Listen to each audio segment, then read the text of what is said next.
Marcus had always been the type of person who questioned everything.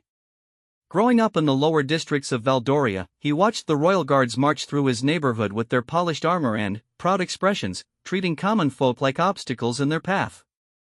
At 25, he worked as a blacksmith's apprentice, his hands permanently stained with soot and his back aching from long hours at the forge.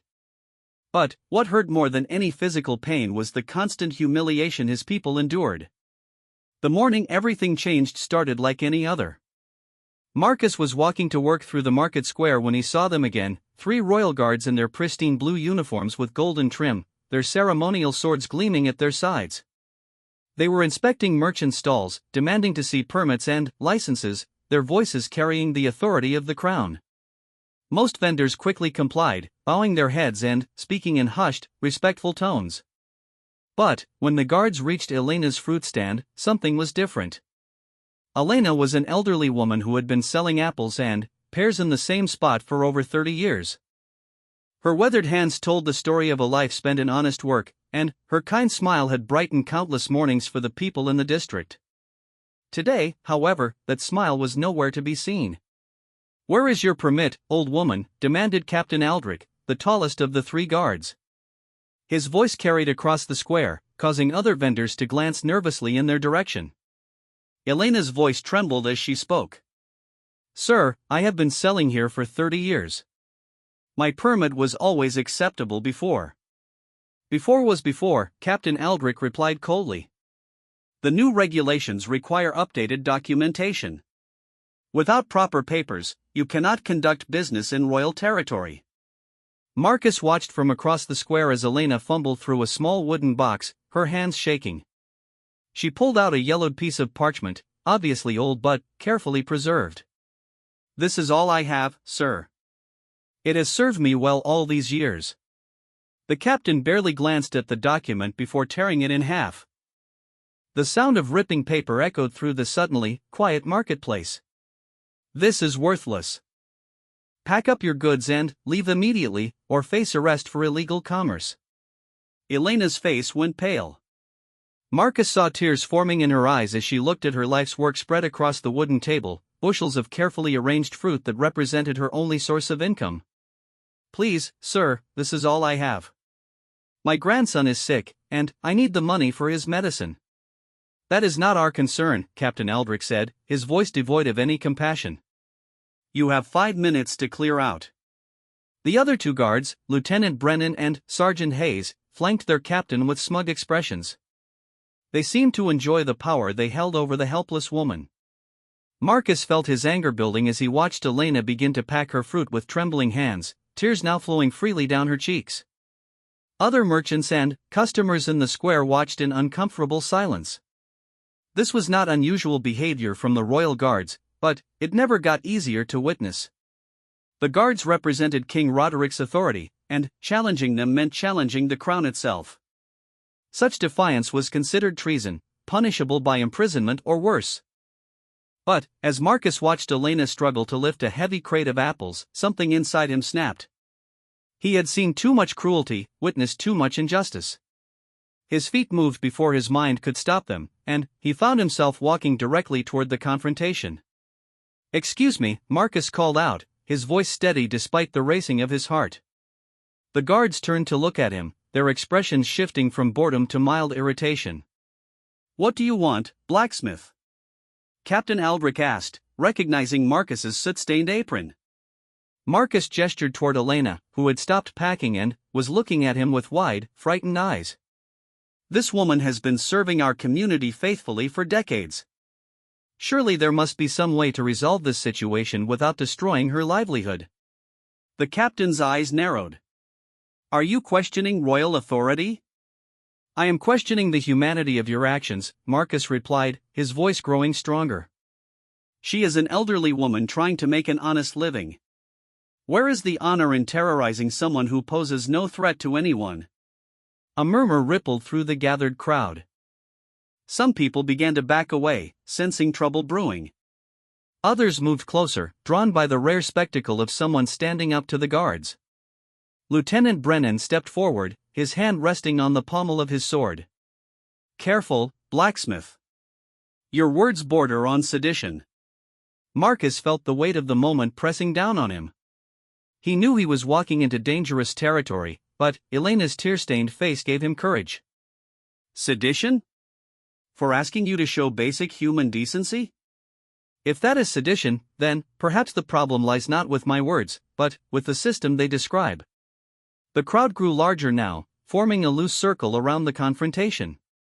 Marcus could see faces he recognized, neighbors, customers from the forge, fellow workers who had suffered similar humiliations at the hands of the royal guards. Some looked at him with admiration, others with fear for his safety. Captain Aldrich's face flushed red with anger. You forget your place, commoner. We serve at the pleasure of King Roderick himself. Our authority is absolute within these lands. Authority without compassion is just tyranny wearing fancy clothes, Marcus shot back. Your king may have given you power, but he did not give you the right to abuse innocent people. Sergeant Hayes laughed harshly. Listen to the philosopher. Tell me, blacksmith, what do you know about running a kingdom? What do you understand about maintaining order among the masses? Marcus straightened his shoulders. I understand that true order comes from justice, not fear. I understand that a kingdom built on the suffering of its people cannot stand forever. And I understand that men who derive pleasure from bullying the defenseless are not worthy of the uniforms they wear. The words hung in the air like a challenge. The crowd had grown silent, everyone aware that they were witnessing something that could change everything, or lead to tragedy. Elena clutched her shawl tighter around her shoulders, torn between gratitude for Marcus's intervention and terror at what might happen to him. Captain Aldrich drew his sword slowly, the steel singing as it cleared the scabbard. The sound sent a chill through the crowd, and several people gasped. You have insulted the crown, questioned royal authority, and shown contempt for the established order. These are serious crimes, blacksmith. Marcus felt his mouth go dry, but he did not back down. If speaking the truth is a crime, then your kingdom has bigger problems than one blacksmith's opinions. Kneel and beg forgiveness, the captain commanded, his sword pointing directly at Marcus's chest. Publicly apologize for your disrespect, and perhaps we will show mercy. For a moment, Marcus wavered. He thought about his sister Sarah, who depended on his income to support her 2 children. He thought about his dreams of someday opening his own forge, of making something of himself in this harsh world. All of that would disappear if he continued down this path. But then, he looked at Elena again, saw the hope and fear warring in her ancient eyes, and he knew he could not kneel. Not today. Not to these men who used their power to crush those who had none. I will not kneel to men who mistake cruelty for strength, Marcus said quietly, but loud enough for the entire crowd to hear. I will not apologize for defending someone who cannot defend herself. And I will not pretend that your behavior today was anything other than shameful. The crowd erupted in surprised murmurs. Some people began to cheer quietly, while others looked around nervously, expecting royal reinforcements to arrive at any moment. Captain Aldrich's face had gone from red to purple with rage. Arrest him, the captain ordered his subordinates. Charges of sedition, public disturbance, and insulting the crown. As Lieutenant Brennan and Sergeant Hayes moved toward him, Marcus realized the full weight of what he had done. There would be no going back now. His life, as he had known it, was over. But, as he looked around at the faces in the crowd, seeing admiration, inspiration, and hope where there had once been only resignation, he felt a strange sense of peace. Elena dropped her crate of apples and stepped forward. Please, she called out to the guards, her voice stronger now than it had been all morning. He was only trying to help me. I am the one who caused this trouble. Stay back, old woman, Captain Aldrich snapped, but something in Elena's courage seemed to spark something in the crowd. She did nothing wrong, called out Thomas the baker. Leave them both alone. This is madness, added Maria the seamstress. Since when do we arrest people for showing kindness? More voices joined in, and soon the crowd was buzzing with anger and discontent. The 3 guards found themselves facing not just one defiant blacksmith, but an entire marketplace full of people who had suddenly found their voices. Captain Aldrich looked around nervously. He had the authority to arrest Marcus, but dealing with an angry mob was beyond his orders. He had not expected this simple confrontation to escalate so quickly. "Disperse immediately," he commanded the crowd, his voice less steady than before. "Return to your business or face arrest for unlawful assembly." But the crowd did not disperse. If anything, more people were arriving, drawn by the commotion. Word was spreading through the district that someone had finally stood up to the royal guards, and people wanted to see what would happen next. Marcus found himself at the center of something much larger than he had intended. What had started as a simple attempt to help an elderly woman was becoming a symbol of resistance against years of oppression. He could see it in the faces around him, the hope, the anger, the desperate desire for change. "This is not over," Captain Aldrich said, sheathing his sword with obvious reluctance. "We know who you are, blacksmith. We know where you work, where you live. The crown has a long memory for those who defy it." Marcus met the captain's gaze steadily. "Then, remember this as well, the people of this district have longer memories for those who abuse them. And we have more reason to remember." The guards began to back away, clearly outnumbered and uncertain how to proceed. They had expected a simple morning of routine intimidation, not a public confrontation that had spiraled beyond their control.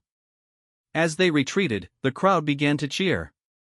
People gathered around Marcus, patting him on the back and thanking him for his courage.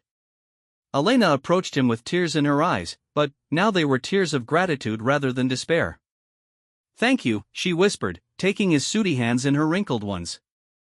"Thank you for seeing me as a person worth defending." Marcus looked around at the faces surrounding him, his neighbors, his community, people he had lived among his entire life but had never really seen as potential allies. Today had changed something fundamental, not just in his own life, but in the way they all saw themselves and their place in the world. But, even as they celebrated this small victory, Marcus knew that the real consequences were yet to come. Captain Aldrich's words had not been an empty threat. The royal guards would be back, and, when they returned, they would be prepared for resistance. The question now was whether the spirit that had emerged today would survive what was certain to be a much harsher test. 3 days had passed since the confrontation in the marketplace, and the entire district buzzed with nervous energy. Word of Marcus's defiance had spread far beyond the lower quarters, reaching even the noble districts where such acts of rebellion were discussed in hushed whispers behind closed doors. For the common people, however, Marcus had become something of a folk hero, the blacksmith who had dared to speak truth to power. But Marcus himself felt far from heroic as he hammered away at a horseshoe in Master Willem's forge. Each strike of his hammer echoed his growing anxiety about what was to come. He had not seen the royal guards since that morning, but their absence felt more ominous than their presence. It was like waiting for a storm when the air had grown too still and the sky too dark. Master Willem, a gruff man in his 60s who had run the forge for over 40 years, kept glancing at Marcus with a mixture of pride and worry. "You realize they will come for you," he said finally, his voice barely audible over the sound of the bellows. "Captain Aldrich is not known for forgetting slights." Marcus nodded without looking up from his work. "I know. I have been expecting them since that morning." "Then, why do you not run?" Willem asked. "You could leave tonight, travel to the eastern provinces where the king's authority is weaker. Start over somewhere they will never find you." The suggestion was not without merit. Many people who had crossed the royal guards had simply disappeared in the night, seeking refuge in distant lands where their past could not follow them. It would be the smart thing to do, the safe choice. But Marcus shook his head. "Running would prove their point, that we are powerless, that resistance is futile. Besides, where would I go? This is my home, these are my people. I will not abandon them now." Willem sighed deeply. "Your courage may be your undoing, lad." Before Marcus could respond, the sound of marching feet echoed through the narrow streets outside the forge. Both men froze, listening as the rhythmic footsteps grew louder and closer. Through the small window, Marcus could see the glint of armor and weapons in the afternoon sunlight. "Stay calm," Willem whispered, though his own voice betrayed his nervousness. "Say nothing unless they speak to you directly." The footsteps stopped directly outside their workshop.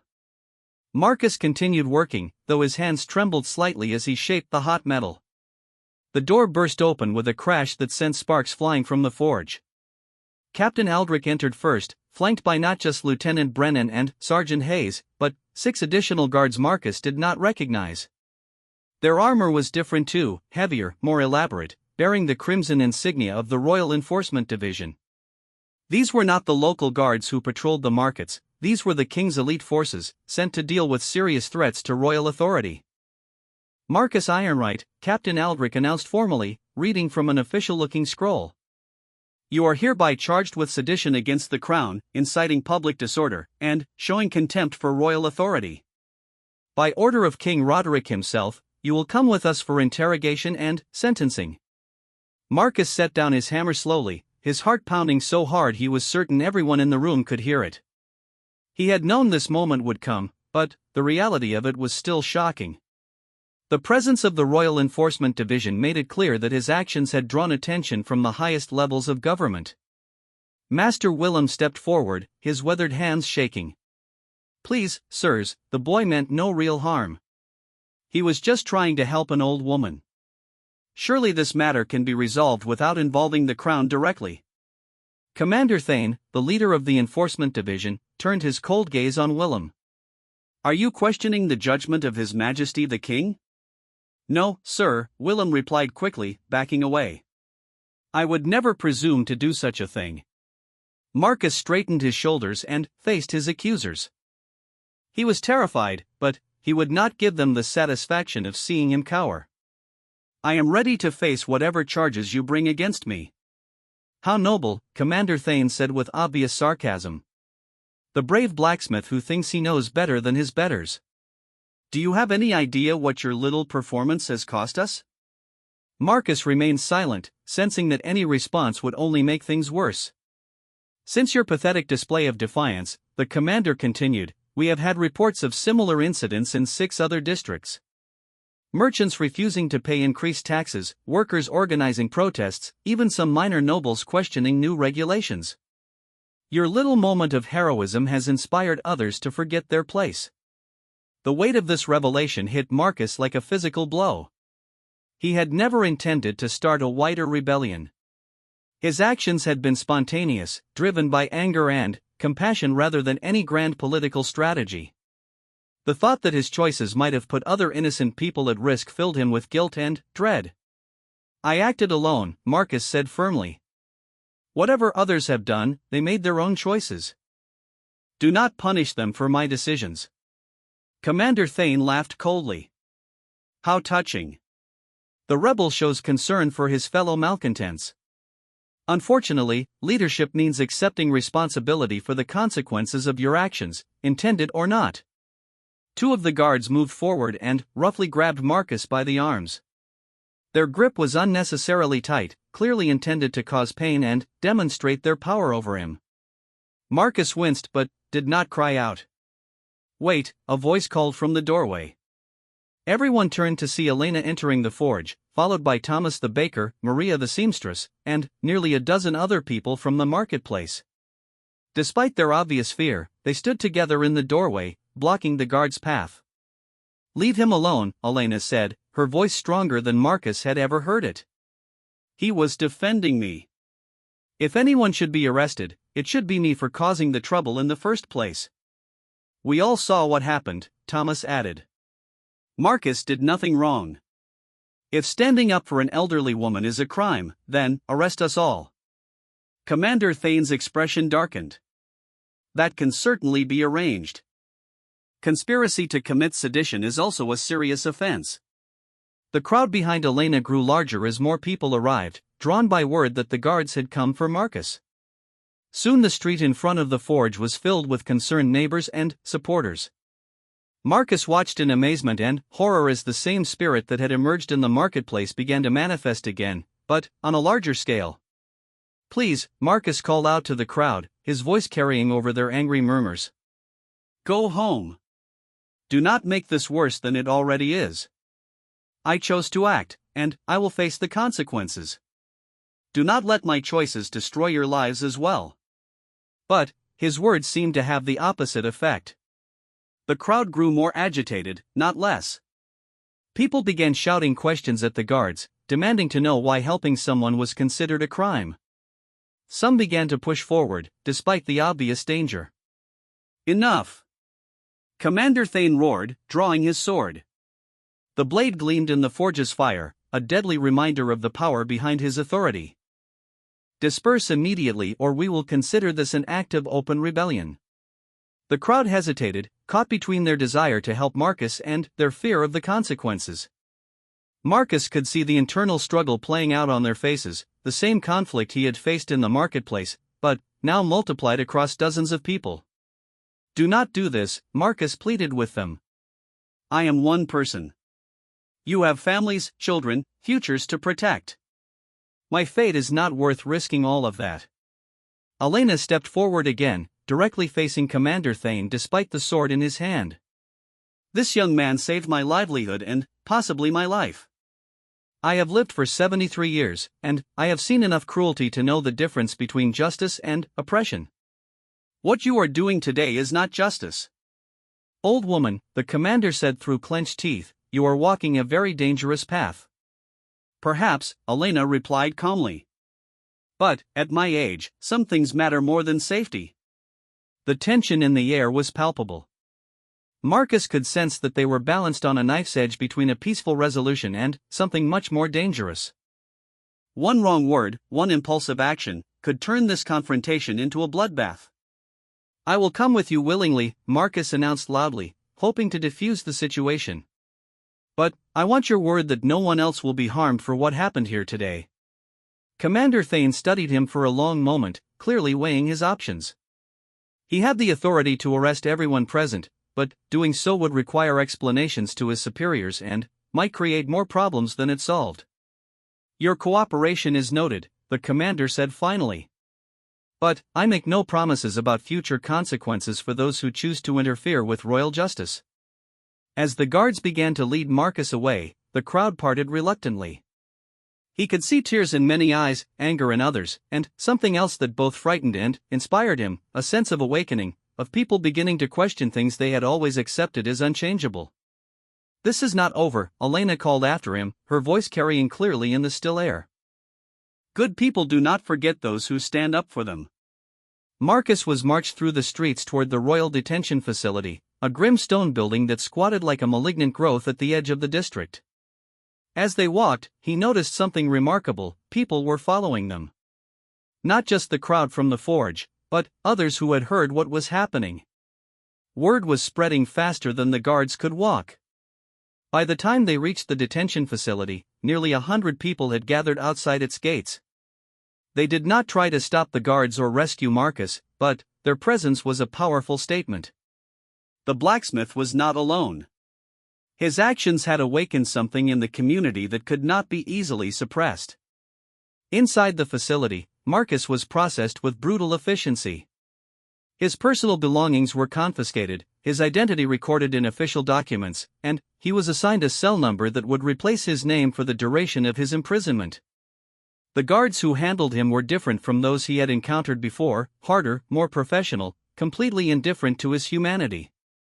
His cell was small and cold, with stone walls that seemed to absorb all warmth and hope. A narrow window high above provided the only light, casting shifting patterns on the floor as clouds moved across the sun. Marcus sat on the thin straw mattress and tried to process what had happened. In the space of 3 days, his entire life had been turned upside down. He had gone from being an anonymous blacksmith to a symbol of resistance, and now to a prisoner facing charges that could result in years of imprisonment or worse. The irony was not lost on him. He had tried to help one elderly woman keep her fruit stand, and now dozens of people might face consequences for trying to help him. But, as he sat in the growing darkness, Marcus found that he did not regret his choices.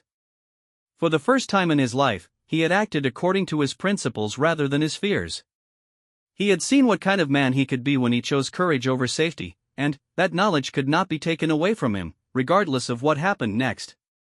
Outside his window, he could hear voices. The crowd was still there, keeping vigil through the night. Their presence was both comforting and troubling. Comforting because it meant he was not forgotten, troubling because it suggested that his actions were continuing to inspire others to take risks. As the hours passed, Marcus began to understand something that he had not fully grasped before. Individual acts of courage, no matter how small, did not exist in isolation. They rippled outward, touching other lives, inspiring other choices, creating possibilities that had not existed before. He had thought he was simply helping Elena, but he had actually done something much more significant. He had shown an entire community that resistance was possible. The question now was whether that resistance could survive what was certain to be an increasingly harsh response from the royal authorities. Marcus had taken the first step down a dangerous path, and there was no telling where it might lead. The trial of Marcus Ironright was set to take place in the Royal Hall of Justice, a massive stone edifice that had stood for over 3 centuries as a symbol of the crown's absolute authority. The building itself was designed to intimidate, towering columns, elaborate carvings depicting the triumph of order over chaos, and windows placed so high that natural light barely reached the courtroom floor. It was here that enemies of the state were brought to face the consequences of their defiance. Marcus had been imprisoned for 2 weeks, during which time the situation in the lower districts had continued to deteriorate. What had started as a single act of compassion had somehow evolved into something the royal authorities were calling the Blacksmith Rebellion. Reports reached the prison of work stoppages, tax protests, and even some minor acts of vandalism against royal property. Each new incident was attributed to Marcus's influence, adding to the charges against him. The night before his trial, Marcus lay on his straw mattress trying to understand how everything had spiraled so far out of control. He had received no visitors, prisoners charged with sedition were kept in strict isolation, but he had heard whispers from guards about what was happening outside. The community that had rallied to support him was paying an increasingly heavy price for their loyalty. Master Willem's forge had been shut down pending an investigation into whether he had harbored seditious materials. Thomas the baker had been fined heavily for disturbing the peace during the arrest. Maria the seamstress had been forbidden from operating her business until further notice. Dozens of other people who had done nothing more than express support for Marcus were facing harassment, financial penalties, and, worse. The guilt was almost unbearable. Marcus had acted to help Elena, but his choices had brought suffering to many more people than he had ever intended to protect.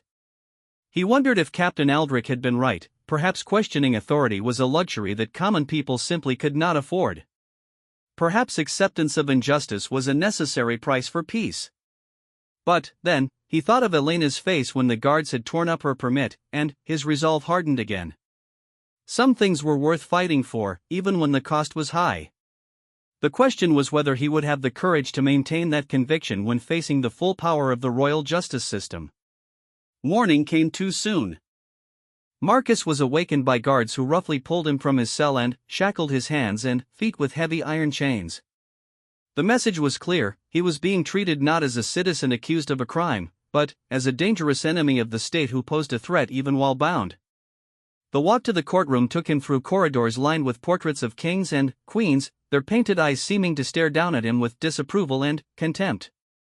Each portrait represented generations of absolute rule, of unchallenged authority, of a system that had endured for centuries precisely because people like Marcus had always been too afraid to speak against it. The courtroom itself was everything Marcus had feared it would be. The ceiling soared 3 stories above, painted with scenes of royal triumph and divine mandate. The judge's bench was elevated on a platform that required anyone addressing the court to literally look up at their betters. Guards lined the walls, their weapons clearly visible as a reminder of what happened to those who forgot their place. Judge Magistrate Cornelius Blackwood was a man in his 70s who had spent his entire career serving the crown. His face was thin and severe, his eyes cold and calculating. He had presided over hundreds of sedition trials, and his conviction rate was legendary among those who worked in the royal legal system. For Judge Blackwood, mercy was a weakness that undermined the stability of the kingdom. "The accused will stand," commanded the court clerk, a nervous young man whose voice echoed in the vast chamber. Marcus struggled to his feet, the chains making even simple movements difficult. As he rose, he became aware of something unexpected: the gallery section of the courtroom was packed with observers. Despite the obvious risks of being seen at the trial of an accused seditious, dozens of people had come to witness what happened to him. He could see Elena in the front row, her weathered face set with determination. Master Willem sat beside her, looking older and more fragile than Marcus had ever seen him.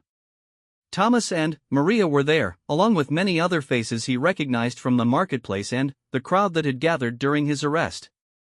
Their presence was both inspiring and terrifying, inspiring because it showed their continued loyalty, terrifying because it put them all at risk of being associated with a traitor. Marcus Ironright, Judge Blackwood announced, his voice carrying easily through the cavernous room, "You stand accused of sedition against the crown, inciting public disorder, showing contempt for royal authority, and corrupting the public peace. These are serious charges that strike at the very foundation of our ordered society. How do you plead?" Marcus had been coached by the court-appointed advocate about the importance of showing proper deference to the court. A guilty plea with expressions of remorse might result in a lighter sentence. Defiance would certainly lead to the harshest possible punishment. But, as he looked out at the people who had risked their own safety to support him, Marcus knew he could not betray their faith by denying the principles that had brought them all to this moment. "I plead not guilty, Your Honor," he said clearly, his voice carrying to every corner of the courtroom. A murmur rippled through the gallery, while Judge Blackwood's expression darkened with obvious displeasure. Commander Thane, serving as the primary prosecutor, smiled slightly. A guilty plea would have ended the trial quickly, but a not guilty plea would allow him to make a public example of what happened to rebels. "Very well," Judge Blackwood said coldly.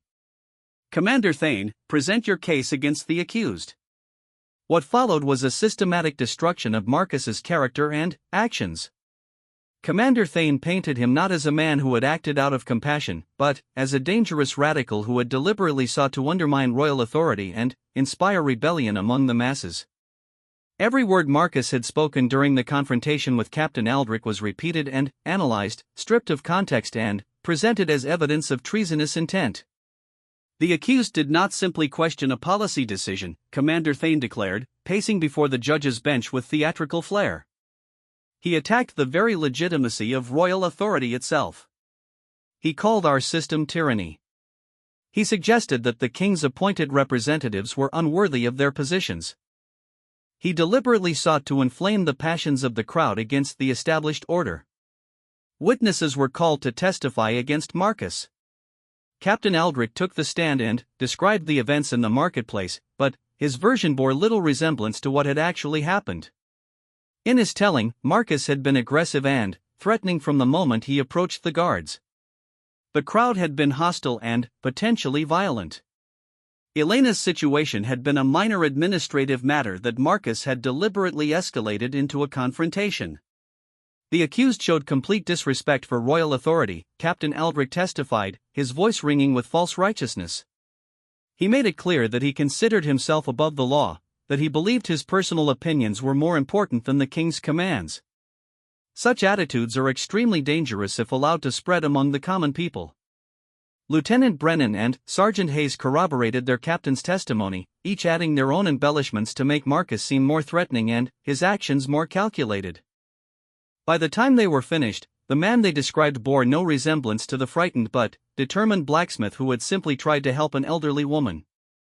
Marcus's court-appointed advocate, a young man named David Sterling, did his best to present a defense, but he was clearly overmatched. Sterling argued that Marcus had acted impulsively out of compassion rather than any political motivation, that his words had been taken out of context, and that the response to his actions had been disproportionate to any actual threat he posed. "Your Honor," Sterling pleaded, "my client is a simple craftsman with no political education or revolutionary agenda. He saw an injustice being committed against a vulnerable person and reacted emotionally. While his methods may have been inappropriate, his intentions were honorable." But Judge Blackwood seemed unimpressed by arguments about good intentions or emotional reactions. "Mr. Sterling," the judge interrupted, "are you suggesting that good intentions justify defiance of royal authority? That emotional reactions excuse seditious behavior?" "No, Your Honor," Sterling replied quickly, "I am simply asking the court to consider the context of my client's actions and his lack of any prior criminal behavior." When it came time for witnesses to testify on Marcus's behalf, the situation became even more complicated. Elena took the stand despite obvious fear, her hands shaking as she was sworn in. Tell the court about your interaction with the defendant on the morning in question, Sterling requested gently. Elena's voice was barely above a whisper as she began to speak. Marcus saved my livelihood, sir. The guards were going to destroy everything I had worked for my entire life. He stood up for me when no one else would. Commander Thane objected immediately. Your Honor, the witness is not qualified to judge the appropriateness of official Royal Guard procedures. Sustained, Judge Blackwood ruled. The witness will confine herself to factual observations only. Sterling tried several different approaches to get Elena's full story before the court, but each attempt was blocked by objections or judicial rulings. The legal system was structured to give overwhelming advantage to the prosecution in cases involving royal authority, and Judge Blackwood was clearly determined to prevent any testimony that might cast the guard's actions in a negative light. When Marcus was finally called to testify on his own behalf, he faced a crucial decision. He could express remorse, claim that his actions had been a momentary lapse in judgment, and hope for mercy. Or he could stand by his principles and accept whatever consequences followed. Mr. Ironwright, Sterling prompted, please tell the court in your own words what happened on the morning in question. Marcus looked out at the packed gallery, seeing the faces of people who had supported him despite the risks. He thought about Elena's tears, about Master Willem's forced closure, about all the small injustices that people endured every day because they were too afraid to speak out. I saw an elderly woman being terrorized by men who abused their power, Marcus said clearly. I saw her life's work being destroyed for no good reason. I saw her dignity being stripped away by people who should have been protecting her. And I decided that I could not stand by and watch it happen. Do you regret your actions? Sterling asked, though his expression suggested he already knew the answer would not help his case. Marcus was silent for a long moment, weighing his words carefully.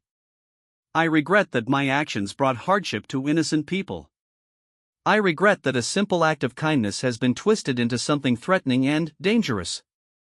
But I do not regret standing up for someone who could not stand up for herself.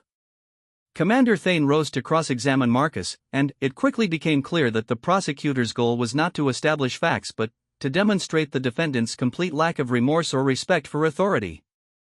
Mr. Ironwright, Thane began, his voice dripping with condescension, do you believe you are above the law? No, sir. Do you believe your personal opinions are more important than royal decrees? I believe there is a difference between law and justice, sir. Ah, Thane pounced on the answer like a predator. So you do believe you have the right to judge royal policies and decide which ones deserve your obedience? Marcus realized he was being trapped, but he could not bring himself to deny his convictions. I believe every person has a responsibility to act according to their conscience, sir. Even when that conscience conflicts with royal authority? The question hung in the air like a sword waiting to fall. Marcus knew that his answer would determine not just his own fate, but possibly the fate of everyone who had supported him. Yes, sir, he said quietly.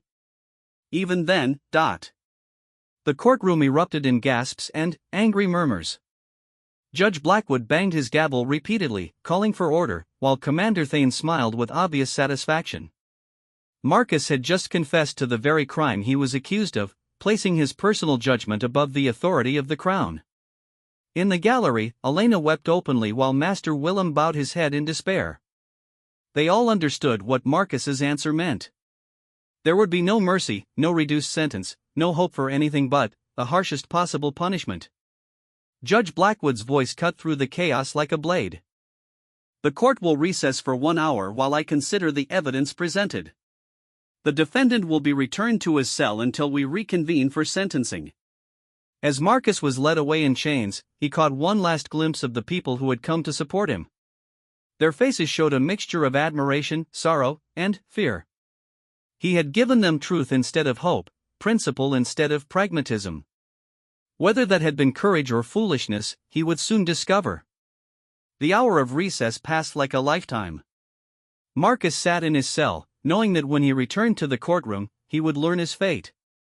Judge Blackwood was known for harsh sentences in sedition cases, and Marcus had essentially confessed to placing his conscience above royal authority. There could be no doubt about what was coming. When the guards came to escort him back, Marcus noticed something different in their behavior. Instead of the usual rough handling, they seemed almost respectful, avoiding his eyes as they fastened the shackles.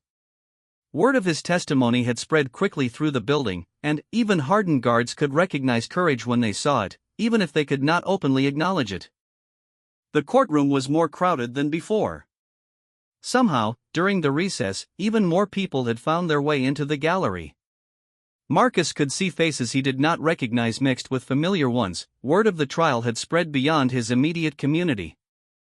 In the back rows, he noticed better-dressed individuals who looked like they might be from the merchant class or even minor nobility. His case had apparently attracted attention from unexpected quarters. Judge Blackwood entered with ceremonial pomp, his black robes flowing behind him like shadows of doom. The clerk called for order, and the vast room fell silent except for the echo of footsteps and the rustle of fabric. Everyone present understood they were about to witness either justice or tyranny, depending on their perspective. Marcus Ironwright, Judge Blackwood announced, his voice carrying the weight of absolute authority, "This court has heard extensive testimony regarding your actions and your attitude toward royal authority. Your own words have made clear that you believe personal conscience supersedes the law of the land. Such beliefs cannot be tolerated in an ordered society." Marcus stood as straight as his chains would allow, determined to face whatever came next with dignity. In the gallery, Elena clutched Master Willem's arm, her knuckles white with tension. However, Judge Blackwood continued, and the single word sent a ripple of surprise through the courtroom. "Before I pronounce sentence, this court has received a most unusual communication that must be addressed."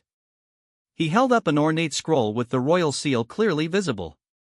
Marcus felt his heart skip a beat. Direct communication from the palace was almost unheard of in cases like this.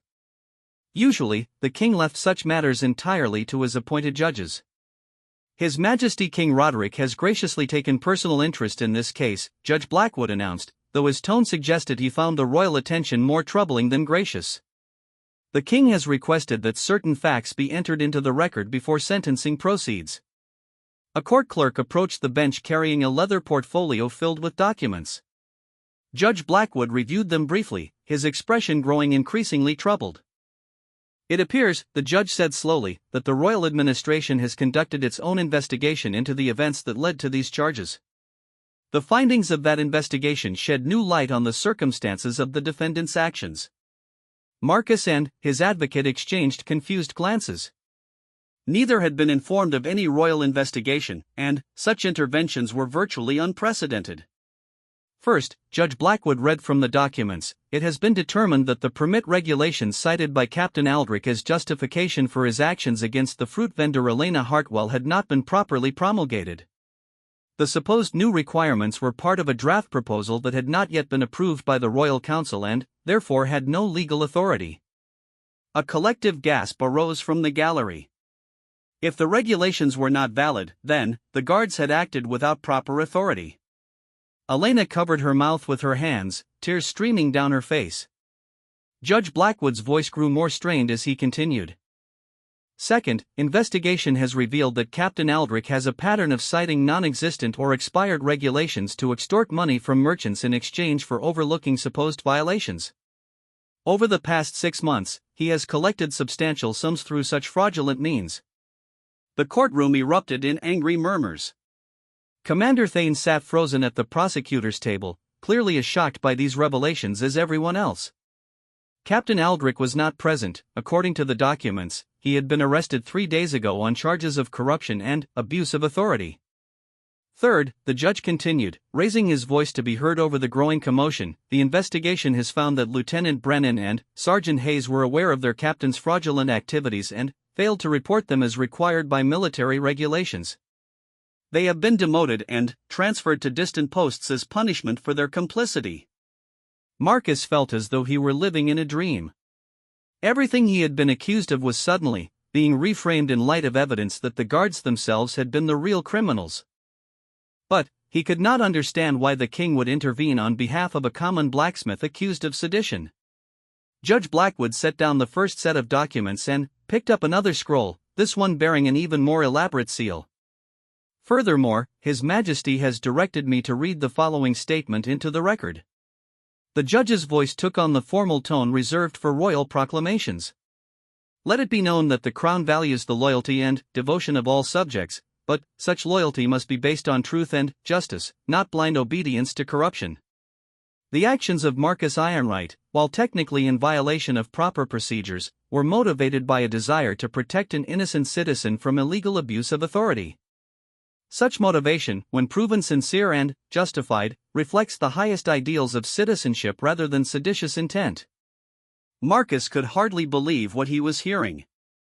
Not only was he being vindicated, but the king himself was essentially praising his actions. The crowd in the gallery was beyond excited now. People were standing, cheering, and calling out expressions of joy and vindication. But Judge Blackwood was not finished. He held up his hand for silence and continued reading. However, it must also be understood that challenging authority, even corrupt authority, cannot be done without consequence. Order and stability require that disputes be resolved through proper channels, not public confrontation. Therefore, while Marcus Ironright's motivations are acknowledged as honorable, his methods cannot be endorsed without reservation. Marcus felt his brief hope begin to fade. Even with royal support, he was apparently still going to face punishment for his actions. Therefore, Judge Blackwood read, his voice now carrying obvious reluctance, His Majesty directs that Marcus Ironright be sentenced to 6 months of supervised service to the Crown, during which time he will assist in investigating and correcting other instances of corruption or abuse within the Royal Guard system. His knowledge of conditions in the lower districts and his demonstrated commitment to justice will be valuable assets in this endeavor. The courtroom fell completely silent as people tried to process what they had just heard. Marcus was not being imprisoned or executed, he was being given a position of authority in the very system he had defied. It was so unexpected that even he could not immediately grasp its implications. Furthermore, the judge continued, Elena Hartwell is to receive full compensation for the loss of income resulting from Captain Aldrich's illegal actions, and her original permit is hereby validated in perpetuity. Master Willem's Forge will reopen immediately with an official apology from the Crown. All fines and penalties imposed on supporters of the defendant as a result of this case are hereby rescinded. Now the celebration in the gallery could not be contained. People were on their feet, cheering, crying, embracing each other. Elena was sobbing with relief while Master Willem looked like he could barely believe what he was hearing. Judge Blackwood banged his gavel repeatedly, trying to restore order. The court will have silence. When the noise finally died down, the judge's expression was grim despite the apparent victory for Marcus. Let me be clear about one thing, he said, his voice cutting through the lingering excitement. This outcome should not be interpreted as an endorsement of vigilante justice or civilian challenges to authority. The circumstances of this case were exceptional due to the criminal behavior of the guards involved. Future acts of defiance will not receive such consideration. Marcus understood the warning, but he also understood something more important. His actions had forced the royal administration to confront corruption within its own ranks. By standing up to Captain Aldrich, he had inadvertently exposed a much larger problem that the Crown could not ignore. As the formal proceedings concluded and the crowd began to disperse, Marcus found himself surrounded by well-wishers and supporters. Elena pushed through the crowd to reach him, her withered hands grasping his as she struggled to find words adequate to express her gratitude. You saved my life, she whispered, tears flowing freely. But, more than that, you showed all of us that we do not have to accept cruelty as inevitable.